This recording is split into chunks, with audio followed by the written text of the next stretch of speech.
to welcome you all to this, our third lecture in the Gold Room series for fall 2018.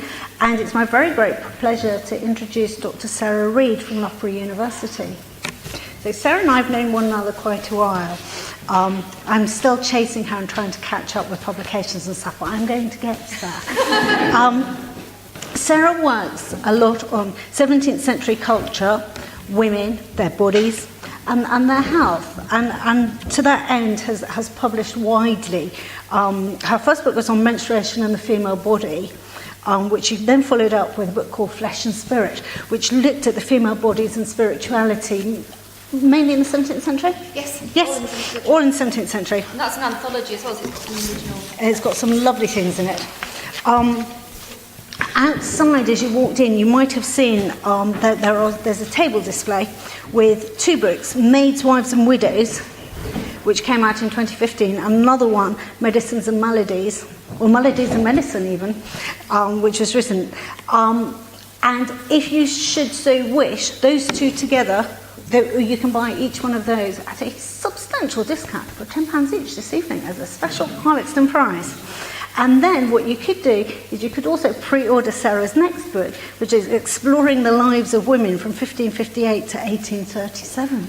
So, I've only got one chapter of that though, I don't go beyond something. But you are in there. You are definitely in there. So I know Sara has some props and loads of interesting things to tell us this evening. So I'll hand it over to her. Okay.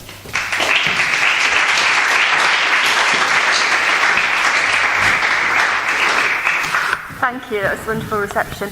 And thanks to Dr. Bell for inviting me here tonight. I'm delighted to be here to talk about health, illness, disease and medicine in the Tudor and Stuart eras. So we're going to look at some things from the late Tudor era, so the time of Elizabeth I, and go right up until the time of Queen Anne, over 100 years later. So as you can see, we've only got an hour, so we're going to romp through some common illnesses, some ideas about health, and give you a brief sort of overview of the sort of things that were going on in that period. There's so much that you have to leave out that would have been good to talk about, but you know, you could always buy the book. So, as is widely known, in the Tudor and Stuart eras, the concept of the four humours, like on this chart here and here, dominated people's ideas about the body and how the body was made up. So just like we've got ideas now about how our body's made up, about DNA, about hormones, things like that. So in the 17th century, right back until from ancient Greek and Roman times, the dominant theory, there were other theories, but the dominant theory by far was the idea about the four humours. And it's more complicated than some people tend to think, because if you see the four main humours, blood, phlegm, black bile and yellow bile, you'll sometimes see black bile talked about as if it were called melancholy, which loosely relates to our sort of ideas about depression and things like that. So if you've got too much black bile in your body, they thought that might be a cause of feeling down. Yellow bile relates to, it's also called choler, so if you're quick to anger, you're one of those people who always takes offence at everything and he's always firing up. You might be too fiery, you might have too much choler, too much yellow bile in your system, and you don't like go to the doctor to see how you could cool yourself down a bit. Blood and phlegm are the other two of the main humours, but remember that humours are any bodily fluid, so we've still got overhangs of that now. If you go and see the eye doctor and they talk about the aqueous humour inside your eyeball, that's obviously an overhang from that.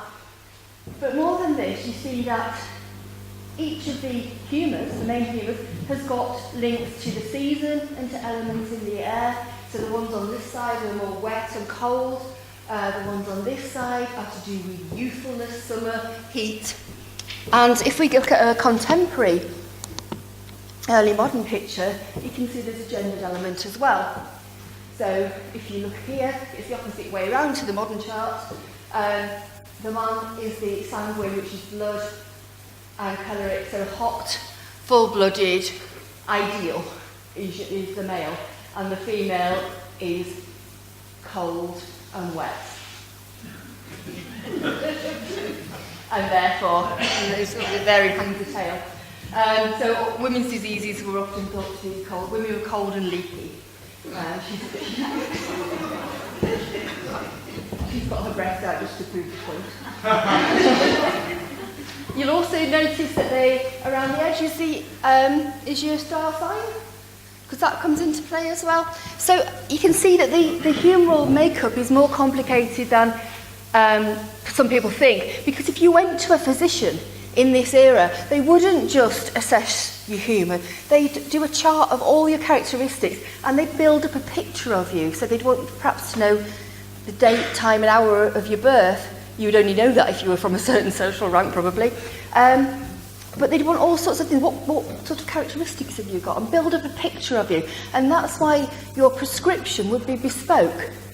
So if you've got a prescription for a medicine to warm you up, to cool you down, because the idea is always to get your humours into a nice balance, but into a balance that's normal for you, not one that matches the chart totally. So normal for you.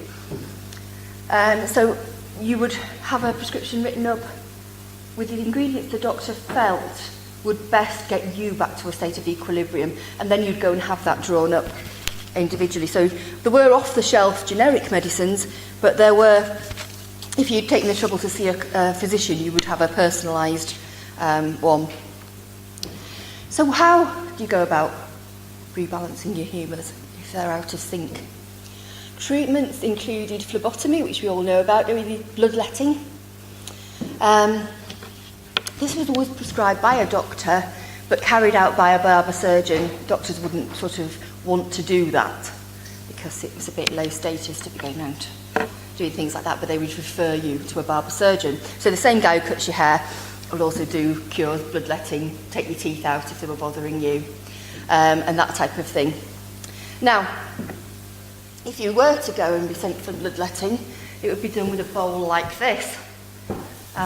This is a porringer, which is for your morning porridge, but it's exactly the same as a bloodletting bowl in terms of dimension, except the bloodletting bowls have just the one handle generally, not two. And the reason being that they have an indent so they can fit. And they'd hold up the bowl, and you would have a prescription coming in. You would have a prescribed amount to be like, now this holds 6 ounces. But your doctor might say anything from 2 to 6 ounces, and it might be a course of treatment, so you might be told to go every other day for a week or something like that. But it would always be, so the maximum really at one go would be what would fill this bowl, if you like. So I don't know about you, but the idea that if I was feeling poorly, I'd want somebody pouring my blood into a bowl to try and make me feel better doesn't quite do it for me, but it was incredibly popular among the population. People asked for it. You know how if you sometimes go and see your physician now and you come out without a prescription and you want your antibiotics but they tell you you can't have them and you get cross? Sometimes people will get cross because they weren't prescribed bloodletting. I know I've got too much blood and you need to do something about it. So, you know, people did want it, even though it wasn't always the best thing, it wasn't always recommended.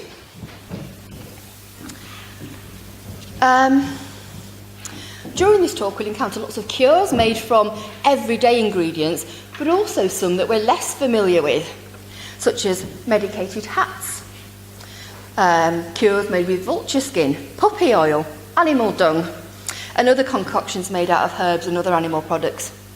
In some cases, plants were used alone, and so if it's got one ingredient, it was generally called a simple medicine.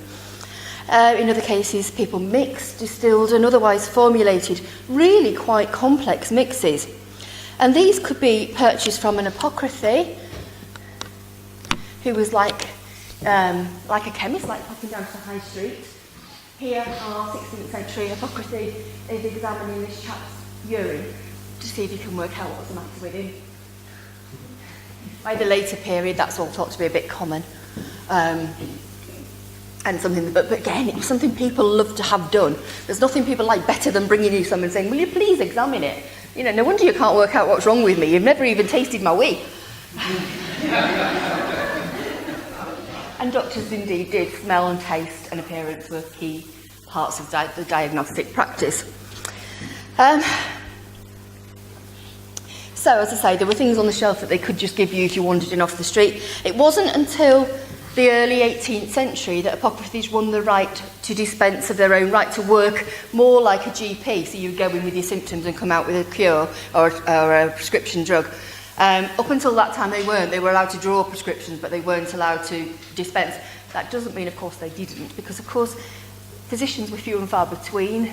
And if you've got somebody who's trained in herbal cures in the town or village, they're going to draw you up personalised treatments. They might even let blood and things like that. But they say it wasn't until the end of my period that they won the official right to do that. Alternatively, remedies were made at home, and this was referred to as kitchen physic. Because it was made in the kitchen. It was routinely made. Houses like this one, had it been around, would have had an area in the kitchen and scullery where medicines were made. They were tried and tested recipes. They were handed down from mother to daughter. Not just women, all the family would have these cures. And if we look here, this is an example of somebody's personal book of cures. It's in a commonplace book, and it's from the 1690s. And this is Lady Ayscott's, and this is where she writes down cures that she's found particularly useful. But it's a book that's got lots of fascinating things in it. She might, if she went to a particularly good church service and liked the sermon, she might note that down in the book as well. So it wasn't just exclusively for medical cures, it was for things that she thought were interesting, bits of scripture, something that happened, a bit of gossip maybe, something about one of her children. So that sort of thing can go in these books as well. Sometimes they are purely just recipes. And you can have a look at these if you're interested. If you go to the Wellcome Trust, which has got a double L, and search their recipe collection, all of these are available, they're digitised, and anybody can look at them. Absolutely fascinating. But what's interesting in this one is it gives you cures if you've got sore eyes at the top, room of the eyes, so if your eyes are running. For a whitlow or a felon, I don't know what they'd be called in the States, but you know when you get and you pull on your finger and it's sore. Hangnail, that's it. Well, look what she says is the best cure for hangnail. Apply to it cow dung 2 or 3 times a day, and it will draw out the pus and heal it. So, I don't know whether you want to try that.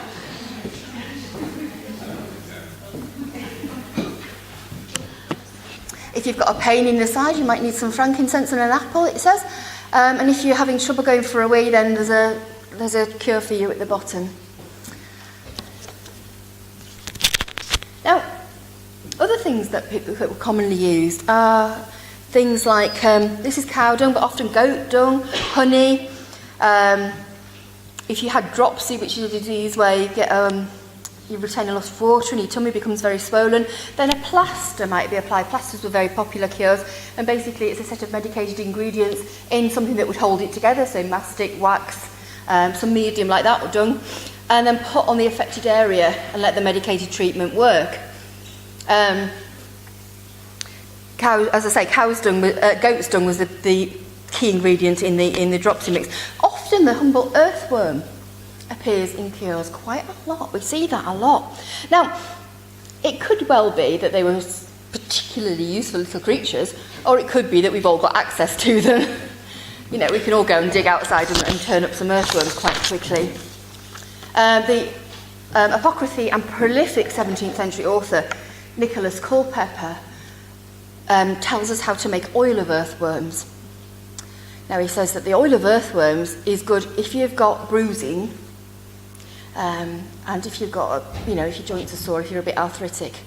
In the later 17th century, Lady Mary Dacre, another one of these aristocratic women who wrote down her cures, claimed that you could take 5 live earthworms, sew them up in a piece of muslin, and lay them upon the navel if your child had got worms in their tummy. So you put a bag containing live earthworms on the child's tummy, and as the earthworms died, so the worms in the child's tummy would die through a process known as sympathy. So by the time the worms were dead, you could be fairly certain your child was cured. So as well as cures that worked by sympathy, there was also what was known as the Doctrine of Signatures. Now, this is a popular belief through the centuries. By the mid-17th century, it stops being called that. It's thought to be a little bit old-fashioned, but the cures and the beliefs carry on. It's just a name that gets ditched. And the Doctrine of Signatures is, if something looks like something, it's going to help that thing. So the herb eyebright is the one that people remember it by. So if you're out and you gather eyebright, it's because in the daytime it's a little daisy-type flower, and when it opens up, it looks like a bright eye with petals all around it. And the idea in this highly religious culture was that God had put these things dotted about. You only had to go and find the right one. So liverwort would cure your liver, lungwort, surprisingly, would cure your lungs. It also meant that anything remotely phallic shaped, well, you can work that one out yourself. Carrots, you name it. All good for curatives, but also for aphrodisiacs.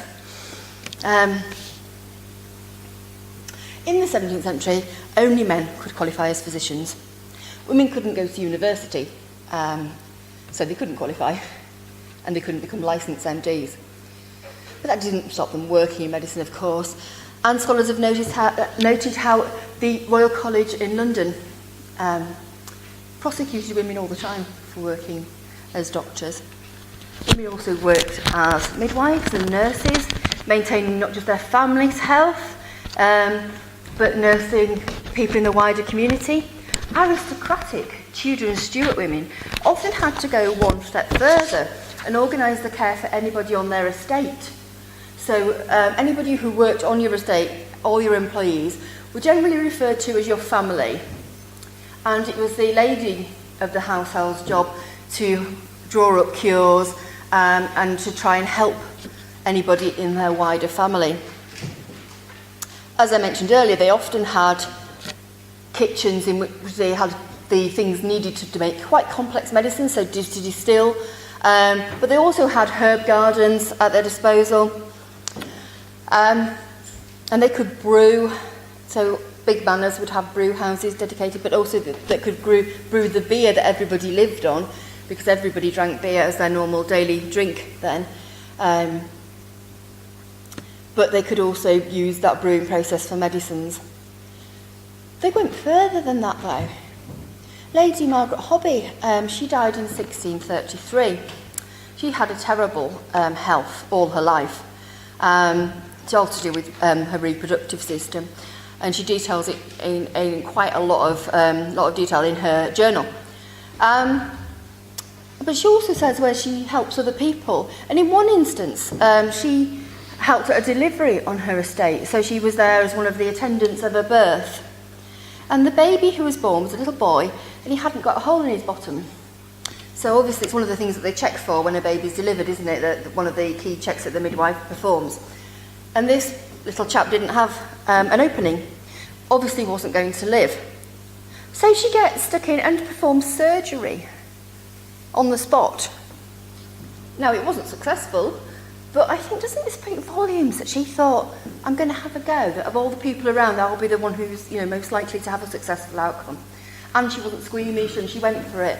And I just think that's so telling of her confidence in her practice, but also in knowing that there wasn't an alternative, that the child was going to die one way or the other, so you might as well try and help it first. Now, I think having sort of gone on a whistle-stop tour of the way the body was conceived and the ways in which it might be helped if it was ill, we should look at some specific illnesses that our Tudor and Stuart ancestors suffered from. Now, men and women in this time suffered from many of the same diseases that we suffer from now, and some which are unfamiliar. Hopefully I'll introduce you to some new ones as we go along. Ones that we're familiar with are gout. I don't know if you know anybody suffering from gout, but isn't that picture evocative of the pain, a searing pain, as the gout gets into your joints? Anybody I know who's got that says it, spot on that's the devil biting in. And that was quite a famous 18th century image that appears in lots of different ways. And also on the screen we've got breast cancer. Now if you look at this lady, she was an Oxford lady, Elizabeth Hopkins.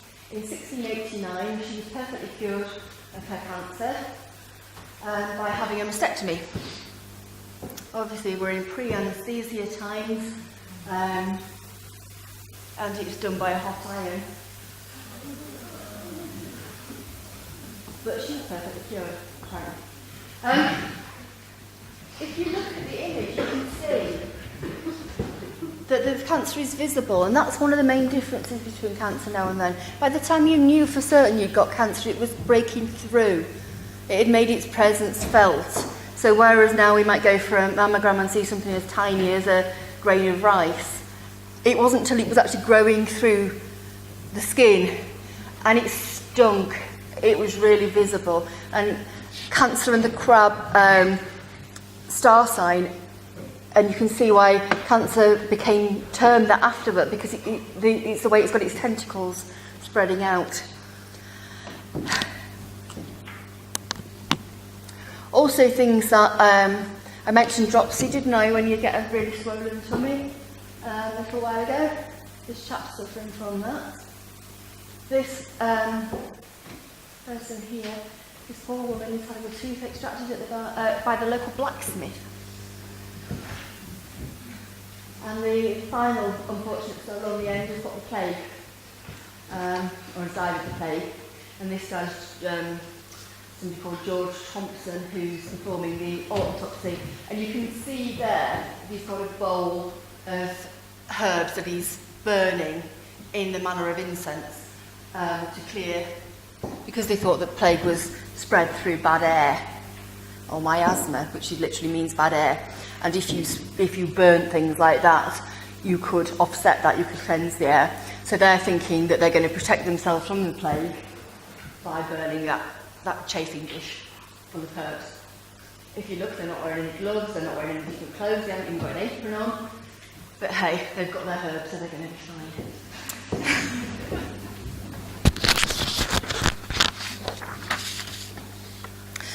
A good way of seeing what people did die from is from the bills of mortality, like the one here.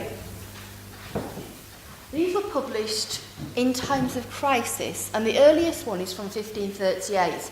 But they weren't published every week from then on. They were just, as I say, published in times of crisis. So a crisis might be an outbreak of plague, might be an outbreak of sweating sickness, might just be a time of national concern, so that there's a reason for publishing them.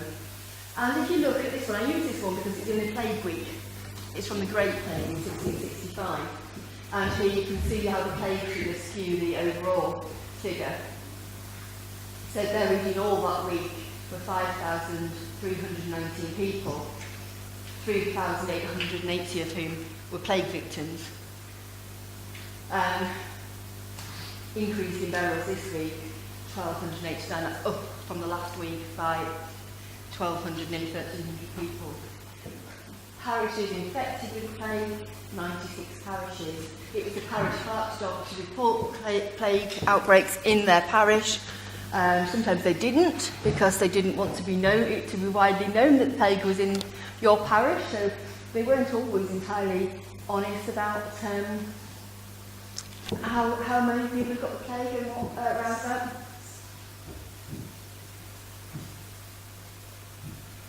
But you can see, if we take plague out of the picture, what people were dying from. Isn't it fascinating? So we've got 54 people died of old age near the top. 2 people died of cancer. We think that's probably because people didn't live as long as we do now, so they haven't got time to develop cancer that we suffer from now. A couple of people drowned. What else? Tummy ache. 74 people died of tummy ache, breaking of the guts. Somebody fell down the stairs. King's Eagle is one of the diseases I'm going to talk about a bit later on. 10 people died of that, so remember that when we come back to it. I like this person next to died of lethargy. One person. That could be me. Couldn't be bothered. Some poor soul was murdered, but just the one. Rising of the lights is lung disease. Scouring is diarrhea, upset tummy. Sore leg, somebody died from a sore leg. Somebody else will start by their nurse, so by the person who's supposed to be breastfeeding them. Physic is particularly hot. 6 people died of that. What about this? 113 people died of their teeth. Any ideas why that might be?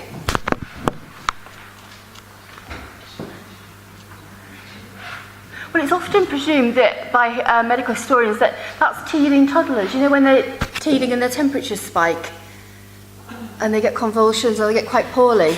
So teeth often refers to infants dying in the teething months, rather than, it can include people who've got abscesses that become ulcerated. Obviously, we're in pre-antibiotic era. 8 people die of having wind, and 18 people didn't know how to put earthworms on their tummies and died of worms. You should have looked it up.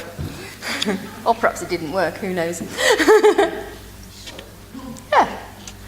It says on the thing that it's a proven cure, so I believe her. One thing about diseases, though, is that they affect everybody across the social spectrum. They're no respecter of rank. You can't walk around saying, well, I'm the king, so I'm not going to get this, Diseases don't care, do they? And so it's quite a good social leveller. They can strike the wealthy and poor alike, particularly diseases like the plague. But of course, not everybody's experiences are recorded in the same way. It tends to be that the wealthier, the more literate people are the ones whose experiences we know about because they could record it. So, drawing on some of these diaries, letters, and other ways of recording illnesses, correspondence with medical practitioners, doctors, as I said, were quite few and far between, so it was quite normal to write off for a consultation and get a reply by the post, sometimes containing a prescription, sometimes containing the things you needed to make you well. So let's look, as I say, at some of these diseases, something like I outlined, and we'll start at the head. Early modern medical books always start at the head and work down, so I'm going to do that too. Elf locks is the first one. Anybody heard of those before? Have you studied Romeo and Juliet? Do you remember Queen Mab weaving elf locks into people's hair while they slept? That's what she was talking about. They were called elf locks, or sometimes they were known as witch locks, and that's what they thought they came from. Spirits like Queen Mab weaving it, baking elf locks, as Shakespeare calls it. Bakes the elf locks in foul, sluttish hairs in the sleeping children. Now, it's called plica polonica, and it's a really rare condition now, but then it was quite common, or more common. It caused the hair to mat into cords, which some believed, as I say, were caused by malevolent fairies or elves. In extreme cases, according to contemporaries, hair could be exceedingly dreadful to look upon and resemble a gorgon's head.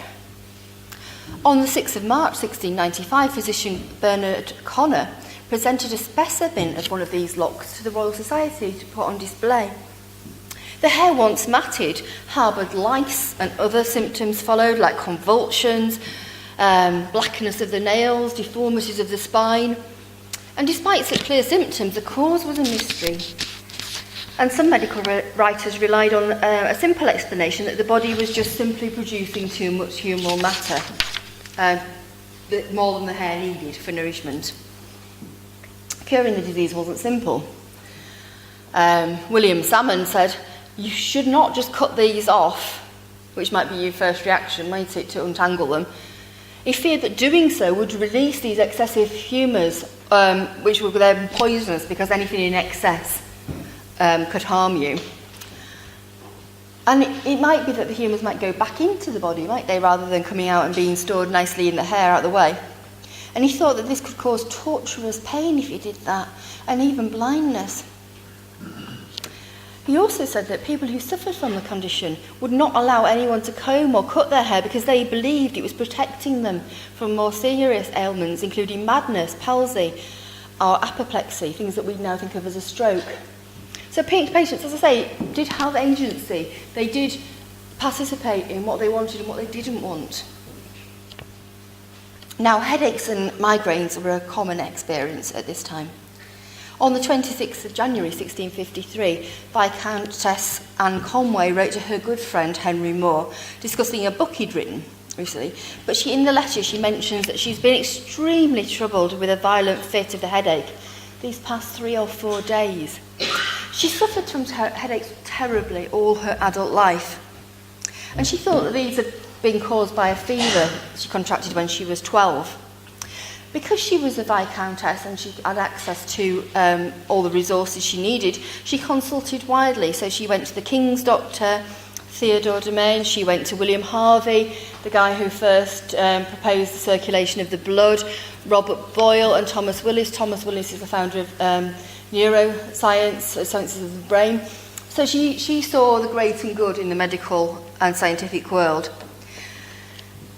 As her string of physicians and second opinions suggests, Lady Anne tried a succession of remedies. She tried opiates, she tried tobacco, she tried mercury, which proved nearly fatal. In 1656, she was so very desperate that she went to France, to Paris, to undergo trepanation, which you can see there. She literally went to Paris to have somebody drill a hole in her head.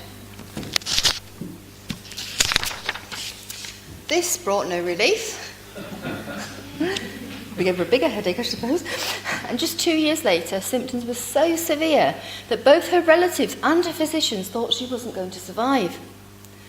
On this occasion, though, rather than losing her life, it turned out that Anne was creating life. She was pregnant. But even this didn't cause her conditions to change. Sometimes a pregnancy can change, alleviate, or bring on other conditions, but it didn't. So while Anne went to extreme lengths to cure her headaches, a much more common cure is seen in the Book of Mary Chantrell, again one of these recipe books to which I keep referring. And she says the best thing ever for a hot burning headache is to take a pennyworth of oil of black poplar, rub it into your temples and crown the head with warm burdock leaves placed on the top. Another approach was to create a medicated hat. Lady Acott, who you saw earlier with her beautiful handwriting, recommended a slightly more complex procedure which produced a medicinal cap.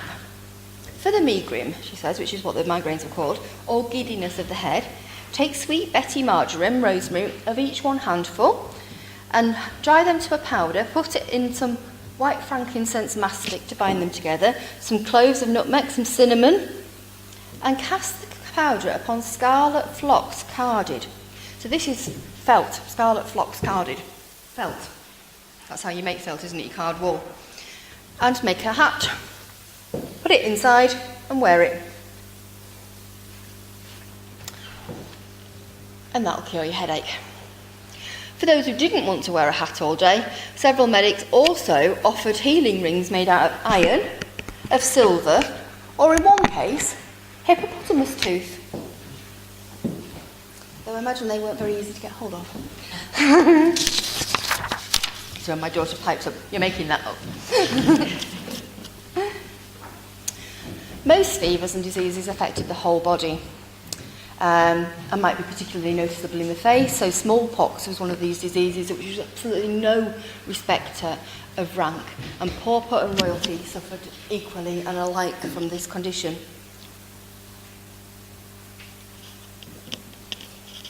On the 10th of October 1562, while she was in her late 20s, Queen Elizabeth contracted the disease and became seriously ill. In doing so, she created a constitutional crisis, because what were we going to do if this woman died? Who was going to take over? She survived, she recovered, as we know. Her waiting woman, Lady Mary Sidney, wasn't quite so fortunate. While she did survive, she was so severely disfigured from the disease that she had to retire from court and wasn't seen in public again. The Queen's great rival, her cousin, Mary, Queen of Scots, had this disease in childhood, but much less severely than her cousin.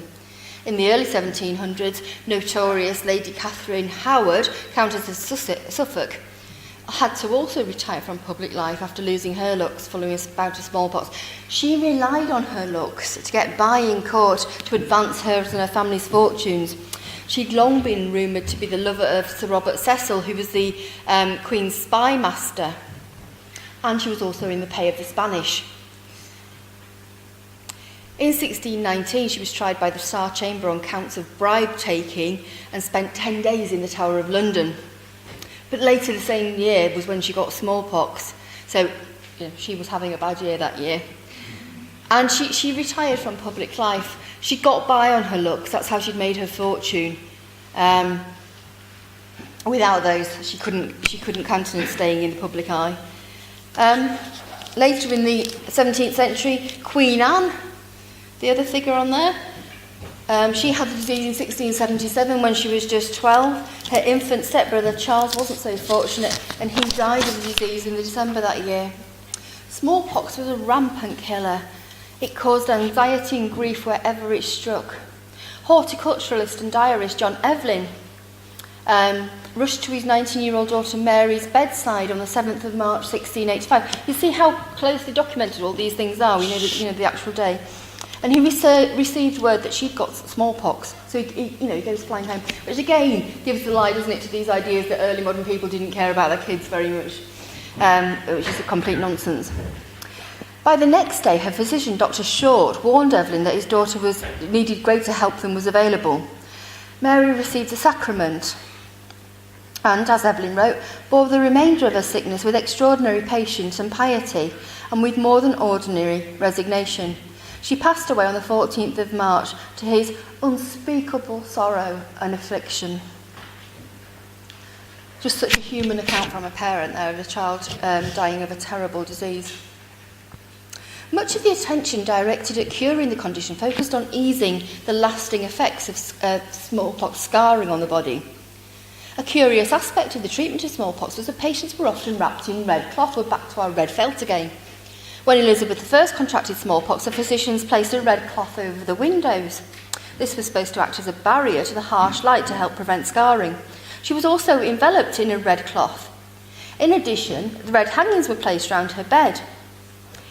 The English translation of Felix Platter's medical textbook in 1664 claimed that the vulgar think that beholding red things makes the pustules red and therefore cover them with scarlet. So you can see by the time of Elizabeth's illness 100 years later, we now think that's what common people do, and the more higher ranking people had given up on that as a cure.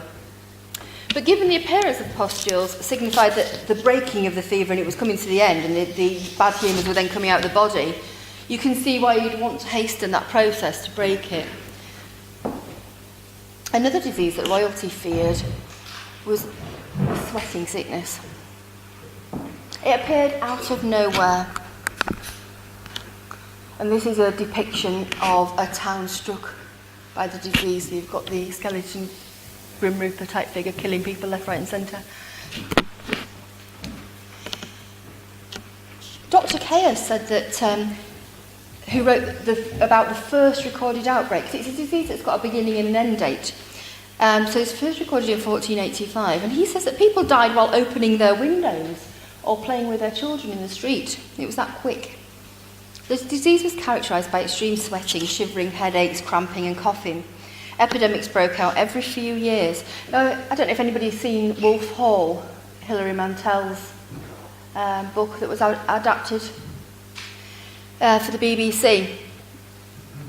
Now, it depicted one of the best known outbreaks of sweating sickness in June 1528. Thomas Cromwell returned home to find his wife Elizabeth and his 2 daughters dead from the sickness in the episode, which appears to have used a bit of poetic licence, though, because the girls appear in records from the following summer, so they suggest that the girls outlived their mother, but in the programme it was convenient to have them all dying on the same day. Henry VIII lived in absolute terror of this disease, which is unsurprising because it took the lives of so many of his courtiers, including William Carey, Anne Boleyn's brother-in-law, in the same 1528 outbreak. One of Anne's ladies got the disease and she was among those who died. The king reacted perfectly calmly by fleeing, taking his whole course and running away, and he ordered Anne to go home. back to Hever Castle in the south of England. Despite taking such measures, Anne was infected, and for several days she was gravely ill. The last outbreak of this disease was in 1551, so we've gone from 1485 to 1551, after which it disappeared as quickly as it arrived. Although it's one of those diseases that throughout the next century people are still frightened about because it might come back, might it? We don't know what it was, it came and it was terrible, and then it went. So you still hear people talking about it, even though there's no new cases. Moving down the body then, many diseases in the area were thought to be caused by poor digestion. So in the 18th century, diabetes, or the pissing evil as it was called, was blamed on poor digestion. But I want to talk about Samuel Pepys, the diarist, the naval officer, worked for the government in charge of what we call procurements and accounts for the Navy. Now he suffered from a kidney stone, which again was thought to be caused by bad digestion, poor digestion. He tells us about it in his diary. On the 26th of March 1662, it was the 4th year anniversary of the operation to remove the stone.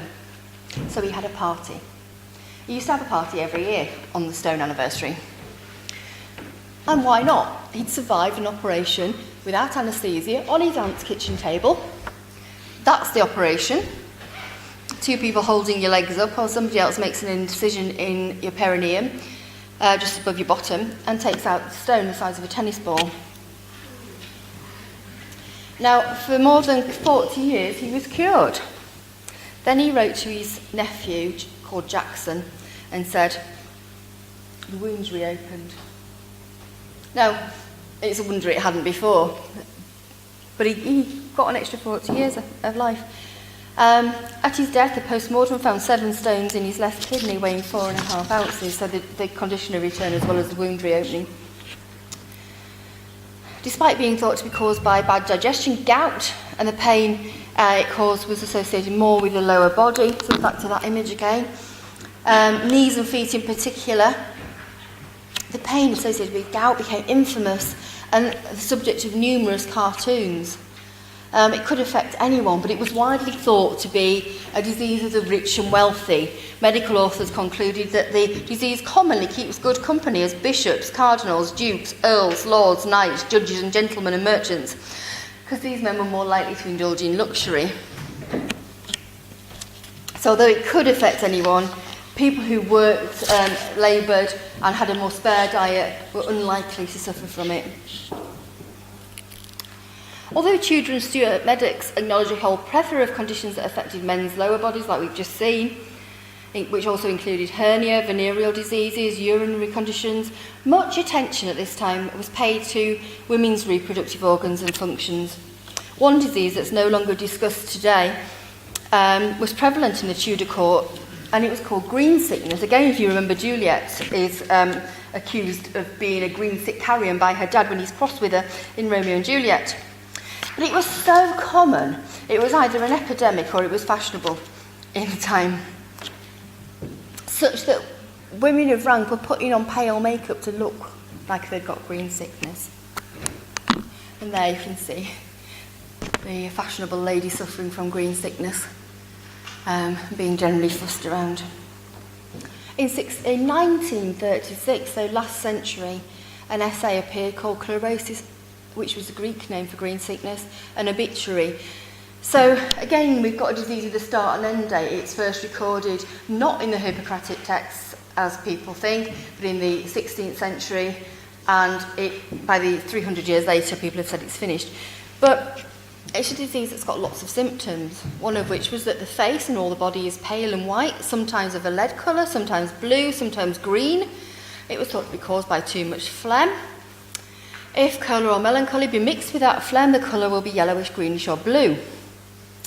The second sign was edema or swelling of the face and eyelids, especially after sleep, because while you're asleep, the motive heat that keeps the humours going round stops a little bit, so your legs and ankles might swell. Too much phlegm in your ankles. Patients would feel lethargic and sleep a lot due to the humours having dropped into your legs. They might also experience breathing difficulties caused by thickened, corrupted blood and have palpitations and a raised pulse. The patient might also experience headaches, sometimes in the hinder part of the head when the womb suffers, so the headaches in the womb have got a direct correlation. In addition, patients, when off their food, experience a great loathing for wholesome meat by reason of the great collection of crudities in the stomach, so undigested food in the stomach or parts adjacent. These humours, when they grow worse, called pica, which you might know as a a condition in pregnancy, which is the cravings that pregnant women crave often. And they long for things not fit to be eaten. Finally, when the evil increaseth and the obstructions are multiplied, the terms stop, which is the periods, women's menstrual periods. So the teenage girl who usually was the victim of green sickness stops having periods, which shows the disease be at its height and confirmed. Now, it might well be that we would look at those set of symptoms and relate it to the modern ideas about anorexia and things like that. But you can't, there is no direct correlation. We can't say that with any confidence because things change and people's reactions to their symptoms change. So it doesn't work to map it entirely, but it might be that that's what we think of as being the nearest thing. The best cure for green sickness was thought to be getting married. Sexual intercourse would agitate the humours in a good way, open the blocked blood vessels, release the corruption, and if you had a baby, you were cured forever.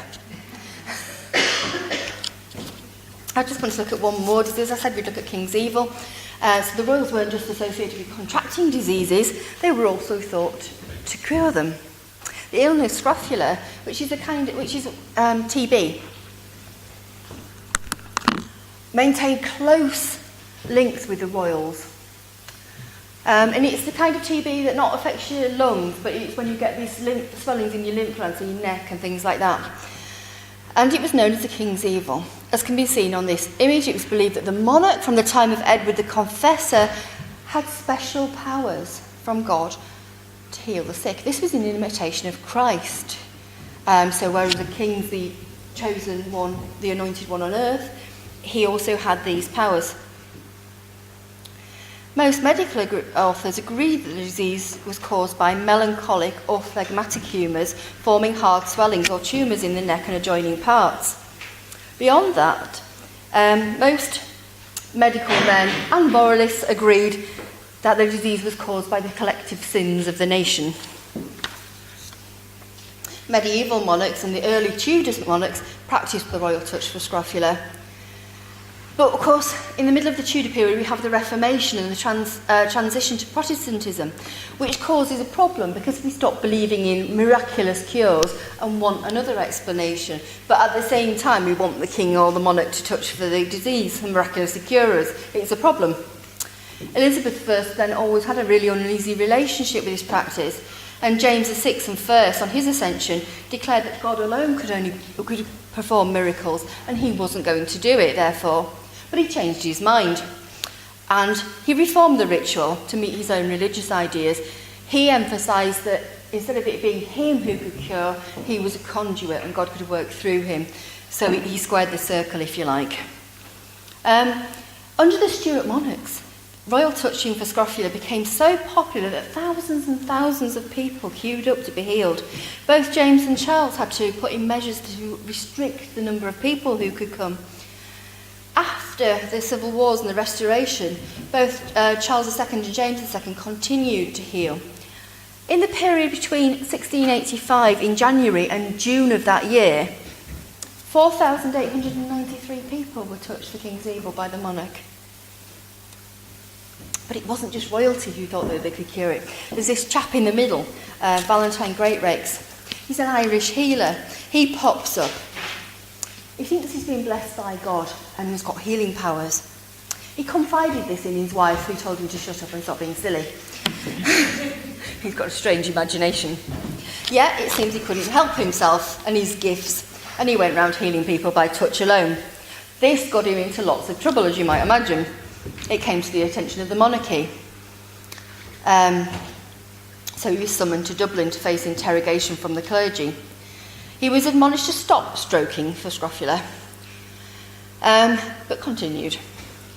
He then travelled to England and tracked Anne Conway, you know, the lady with the headaches who we met earlier. Some who encountered him weren't entirely convinced of his gifts. Henry Moore, you know, the guy Anne Conway was writing up to, met Great Rakes at her house in Ragley Hall, which isn't far from here. And he claimed that you could tell that there was something about this guy though, because he smelt funny. His body, as well as his hand and urine, had a sort of strange herbaceous odour about them, which made him think that there must be something strange, different about him. Not everyone was convinced, and eventually he was summoned to court and said, right, go on then, if you can do this, let's be having you. He didn't succeed. He was asked to treat the poet Sir John Denham, who was suffering from distraction, but he didn't cure him at all. So that was pretty much the end of his career, because he'd been asked to come to the court and try it. So while I've taken you through some weird and wonderful diseases and some weird and wonderful cures made out of boiled puppies and cures made out of vulture skin, most cures were really gentle. Bloodletting was a last resort when they tried other things. Cordials, medicines, gentle restoratives were what people went to first. So I don't want you to come away with the idea that it was all gruesome, because that would be a misrepresentation. But as I say, if I've inspired you to read on, you can pick up a copy of the book outside. Thank you.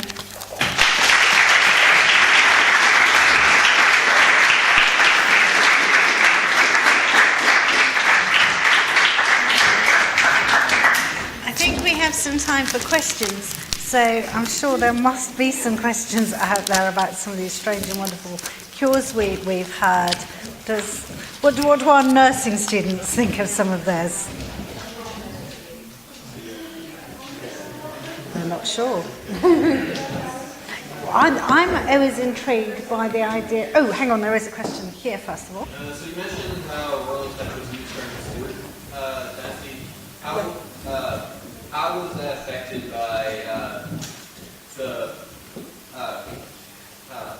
them becoming a pure Tampa Republic for several years? Well, the royal family were in exile in France then, so it could still happen there, but nothing happened in England during that 11 years, nearly 20 years they were out of the country. So it was completely irrelevant what... Yeah, it would be very anti the whole Protestant ethos to have miraculous cures. There's another one here. So, if you got the real touch and you didn't look better, were you just kind of told that it was your fault, or what did they do? They laid that one under the rug? If what, sorry? If you got the real touch and you didn't get hurt. Yeah. It was decided that God didn't want you to get better. And the king can't be wrong. So the king can't be wrong, no. Yep. And you get a coin to show that a special token to show that you'd tried everything. You'd absolutely tried everything. And it was just your time was up if that was the case. So they had all these ideas about like humors and why things. Did those ideas come from did they come up with treatments and then they saw that the treatments worked, so they applied these ideas of humors as to explain why they worked, or did they have these ideas about humors and what made you sick, and then they came up with the treatments? The theory of humours is from as far back as Hippocrates' time in ancient Greece. Then it was refined by a Roman called Galen, who systematised Hippocrates' ideas. So they go back really thousands, at least 4,000 years, probably a lot longer. And they were to do with the evidence of people. People knew that you bled, people knew that people leaked various bodily fluids, people knew that you got a cold and phlegm came out. So it was from observing these humours that then people decided that the balance was, one of them was too dominant. So your cold wasn't, we think of it as being either a viral or a bacterial infection. They thought you'd got, for reasons, you'd got too much phlegm, and what they needed to do was dry you out a little bit. So it's based on observations about the way the body worked, and then the cures are mapped onto that. Interesting. Patty. It seems to me that they always wanted to find an explanation for an illness. And I have to tell you, I'm struck by cancer that's there. Did they also have an explanation for, did they try to explain why cancer would? Yeah, I can't remember what it is off the top of my head, but we've got a chapter on cancer, so I can look it up. But yeah, there would be an explanation for it, and to do with various corruptions, because if you didn't have the right balance of humours, or if one built up, it would then become corrupted in your system, and this corruption could cause disease of its own right. So it could be that cancers, and I don't know which particular humour was thought to be behind it, but it probably has got a humoral explanation like that. But there was all sorts of mythology around cancer as well. So one of its common nicknames at the time was the wolf, and because of the way it attacked. And that's a really ancient English name for cancer. But no, so there is, yes, but I don't know what it is off the top of my head. Do we have any more? Any more? You sure? I was intrigued by the idea that the physicians taste urine to find out what's wrong with people. Well, it works though, doesn't it? Because if you have diabetes, your urine is sweet, yeah?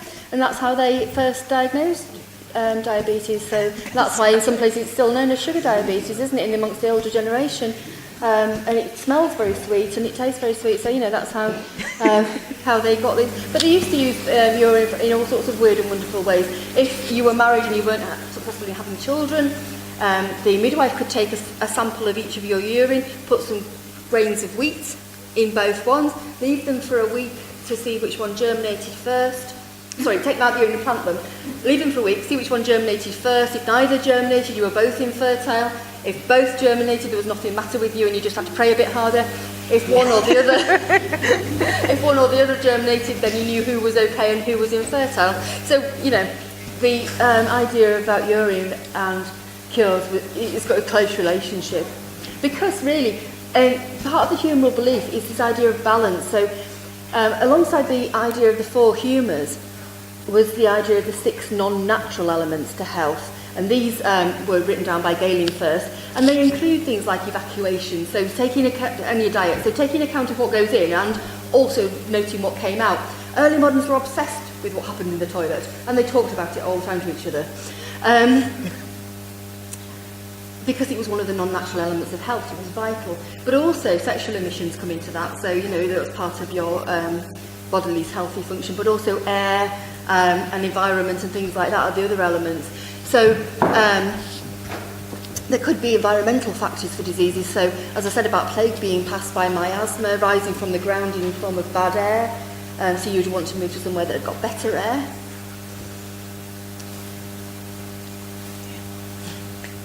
Fascinating. It's always fascinating talking to you about all of these things. But I think, should we thank Dr. Reid for coming to see us today?